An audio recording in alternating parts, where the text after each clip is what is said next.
बिस्मिल्लाहिर्रहमानिर्रहीम।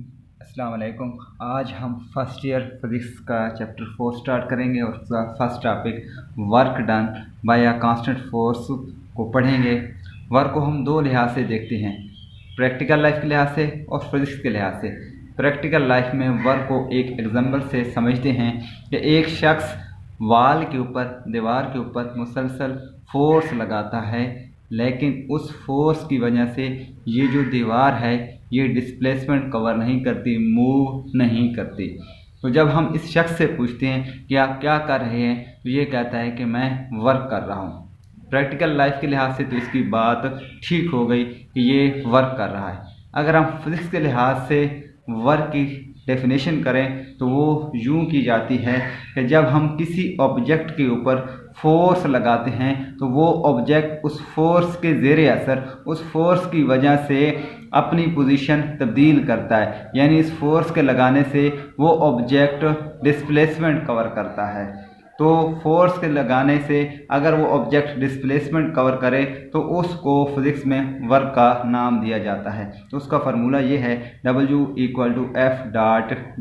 फोर्स और डिस्प्लेसमेंट का जो डॉट प्रोडक्ट होता है वो क्या कहलाता है, हमारे पास वर्क कहलाता है। अगर हम फिज़िक्स के लिहाज से इस एग्जांपल को समझने की कोशिश करें तो यहाँ पे फिज़िक्स के लिहाज से यहाँ पे वर्क नहीं हो रहा। क्यों वर्क नहीं हो रहा?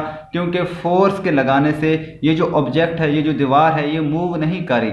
यहाँ पे डिस्प्लेसमेंट नहीं हो रहा, ये डिस्प्लेसमेंट कवर नहीं कर रहा, जिसकी वजह से जब डिस्प्लेसमेंट ये ऑब्जेक्ट कवर नहीं कर रहा होगा, ये मूव नहीं कर रहा होगा, तो यहाँ पे फिज़िक्स के लिहाज से वर्क ज़ीरो होगा।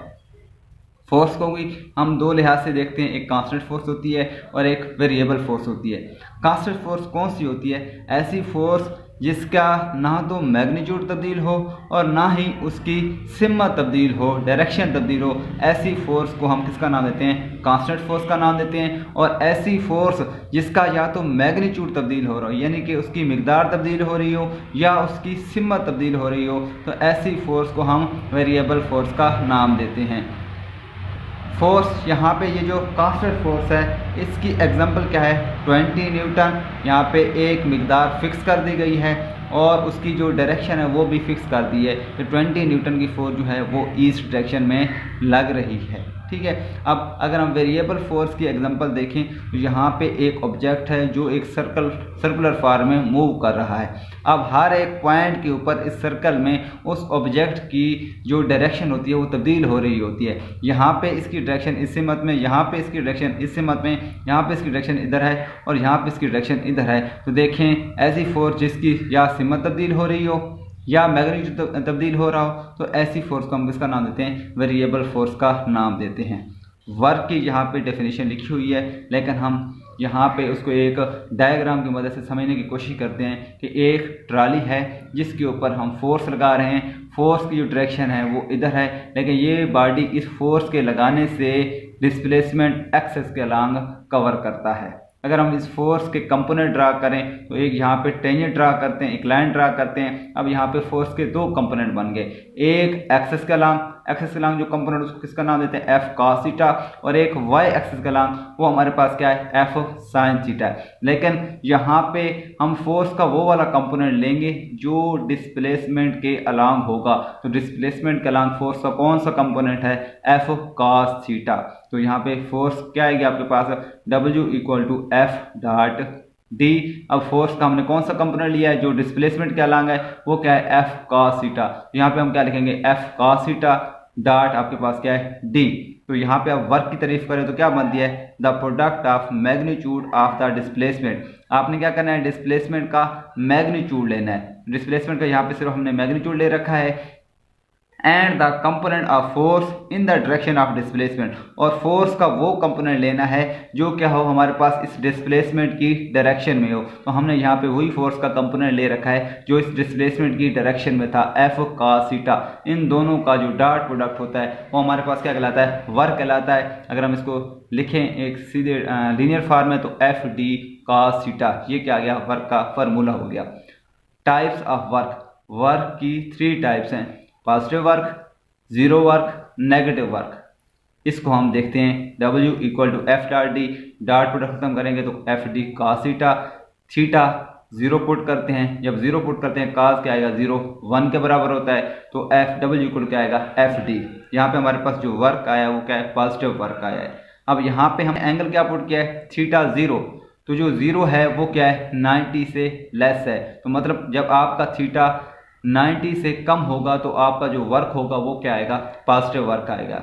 ठीक है, और इसकी जो एग्जांपल है वो कैसे, अगर हमारे पास फोर्स और डिस्प्लेसमेंट की सिमत एक ही तरफ हो, मतलब जिस सिमत में हम फोर्स लगा रहे हों वो ऑब्जेक्ट उसी सिमत में डिस्प्लेसमेंट कवर कर रहा हो, तो उस टाइम उन दोनों के दरमियान जो एंगल होगा वो क्या होगा 0। तो यहाँ पे देखिए फोर्स की इसी सिमत में लग रही है और वो जो बॉडी है वो डिस्प्लेसमेंट भी इसी डायरेक्शन में कर रही है, दोनों की जो डायरेक्शन है वो सेम है, तो यहाँ पे जो एंगल बन रहा है वो क्या बना है 0। इस वजह से जब एंगल 0 होगा तो हमारे पास जो वर्क होगा वो क्या होगा पॉजिटिव वर्क होगा। 0 work W equal to F dot D, dot खत्म करेंगे F D cos theta, theta equal to 90 degree. अब एफ डी cos 90 क्या होता है 0, 0 को एफ डी से मल्टीप्लाई कर देंगे, ये सारा फैक्टर क्या हो जाएगा 0। तो जब हम थीटा 90 पुट करेंगे तो हमारा जो वर्क आएगा वो 0 आएगा। ठीक है, अब इसकी एग्जांपल कैसे कि एक डोल है और एक डोल को एक बंदे ने ऊपर की तरफ उसको पकड़ा हुआ है, फोर्स की डायरेक्शन है वो क्या है अपवर्ड है, और वो एक्सेस के अलांग क्या कर रहा है मूव कर रहा है। अब देखिए फोर्स की डायरेक्शन अपवर्ड है और जो डिस्प्लेसमेंट कवर कर रहा है वो क्या है एक्स एक्सिस के अलांग है, तो इन दोनों के दरमियान जो एंगल बनता है वो क्या है 90। तो जब हम एंगल 90 पुट करेंगे तो हमारा जो वर्क आएगा वो क्या आएगा हमेशा 0 आएगा। ठीक है, अब negative work W equal to F dot D, F D cos theta, theta equal to 180 जब पुट करेंगे तो cos 180 जो होता है वो क्या होता है -1 के बराबर होता है, तो ये -1 एफ डी के साथ मल्टीप्लाई होगा, क्या बन जाएगा F equal to F D. ठीक है, तो यहाँ पे अब वर्क की जो मिकदार है, ये वर्क का जो फार्मूला आया है वो क्या है जी माइनस में है मनफी, तो यहाँ पे क्या है नेगेटिव वर्क। तो मतलब क्या हुआ है, अब यहाँ पे थीटा जो है वो क्या पुट किया था हमने 180, तो जब आपका थीटा आपका जब एंगल 90 से बड़ा हो, 180 क्या है 90 से बड़ा है, तो जब आपका एंगल 180 ये जो एंगल है ये अगर 90 से बड़ा हो, थीटा ग्रेटर देन 90, तो तब आपका जो वर्क आएगा वो क्या आएगा नेगेटिव वर्क आएगा। तो इसकी एग्जांपल कैसे कि जब आप किसी ऑब्जेक्ट के ऊपर फोर्स लगाओ, ठीक है, लेकिन ऑब्जेक्ट के डिस्प्लेसमेंट और फोर्स की जो डायरेक्शन है वो क्या है अपोजिट है। कैसे, फॉर एग्जाम्पल कोई ऑब्जेक्ट ऊपर की तरफ मूव कर रहा है, अपवर्ड जा रहा है, ठीक है, तो अपवर्ड उसका डिस्प्लेसमेंट वो कवर कर रहा है, लेकिन उसके ऊपर जो ग्रेविटी की फोर्स है वो क्या है डाउनवर्ड लग रही है। तो देखिए दोनों की यहाँ पे जो डायरेक्शन है वो एक दूसरे के अपोजिट है, यहाँ पे जो एंगल बनेगा वो क्या बनेगा 180। जब एंगल हमारा 180 होगा तो वर्क हमेशा हमारा क्या होगा नेगेटिव वर्क होगा। ग्राफ से इसको समझने की कोशिश करते हैं, दो एक्सिस लेते हैं, एक एक्स एक्सिस और एक वाई एक्सिस। एक्स एक्सिस के अलावा हम डिस्प्लेसमेंट को लेते हैं और वाई एक्सिस के अलावा हम कौन सा फोर्स का कंपोनेंट एफ cos थीटा लेते हैं। ठीक है, आप इसकी कुछ वैल्यू सपोज कर लेते हैं 20 मीटर, 30 मीटर, 40 मीटर, 50 मीटर, 60, इस तरह 20 न्यूटन, क्योंकि फोर्स का यूनिट होता है वो क्या होता है न्यूटन होता है, 20, 30 न्यूटन, 40 न्यूटन, 50 न्यूटन। अब यहाँ पे हमारा जो टॉपिक है हमने वर्क को कैलकुलेट करना है किसके लिहाज से, work done by a constant force. तो हमने फोर्स को यहाँ पे कांस्टेंट रखना है, मतलब तब्दील नहीं करना। तो यहाँ पे मैं एक मिकदार इसकी फिक्स कर लेता हूँ 50 न्यूटन। समझ आ गई जी। अब देखें जब मैं किसी ऑब्जेक्ट के ऊपर 50 न्यूटन की फोर्स लगाऊंगा तो वो ऑब्जेक्ट क्या करेगा डिस्प्लेसमेंट कवर करेगा। जिस सिमत में फोर्स लगाऊंगा वो ऑब्जेक्ट क्या उस सिमत में क्या करेगा वो डिस्प्लेसमेंट कवर करता है। तो यहाँ पे ये जो फोर्स की मिकदार है वो हमने तब्दील नहीं करनी, वो सेम रखनी है। जब वो फोर्स की मिकदार सेम रखेंगे तो ये जो बॉडी है ये एक्सिस के लाइन क्या करेगा डिस्प्लेसमेंट कवर करेगा। तो यहाँ पे देखें 50 न्यूटन फोर्स है हमारी, पहले कितना 20 मीटर, फिर हमने फोर्स की मिकदार तब्दील नहीं की, यहाँ पे 50 न्यूटन है उसने 30 मीटर का, फिर 50 न्यूटन फोर्स 40 मीटर। इसी तरह ये जो फोर्स की जो मिकदार है वो क्या रहेगी कांस्टेंट रहेगी, वो तब्दील नहीं होगी, लेकिन उसका जो डिस्प्लेसमेंट होगा वो तब्दील होता रहेगा। पहले 20 मीटर, 30 मीटर, 40 मीटर, 50, 60, इस तरह ये कंटिन्यू। यहाँ पे अगर हम इसकी यहाँ पे देखें मूल ड्रा करें तो यहाँ पे जो इसका डायग्राम बन रही है, शक्ल बन रही है, किसकी बन रही है एक रेक्टेंगुलर, एक मुस्ततील की। तो मुस्ततील के एरिया का फार्मूला क्या होता है लेंथ मल्टीप्लाई बाई विड्थ। तो इसकी लेंथ जो है ठीक है वो हमारे पास क्या है जी एफ cos थीटा, ठीक है, विड्थ क्या है आपके पास ये जो डिस्प्लेसमेंट है, इन दोनों को मल्टीप्लाई करें तो क्या बनता है F cos theta D. F D cos theta. यहाँ पे ये क्या हो गया, वर्क का फार्मूला हो गया। तो हमने इसको ग्राफिकल लिहाज से भी देख लिया।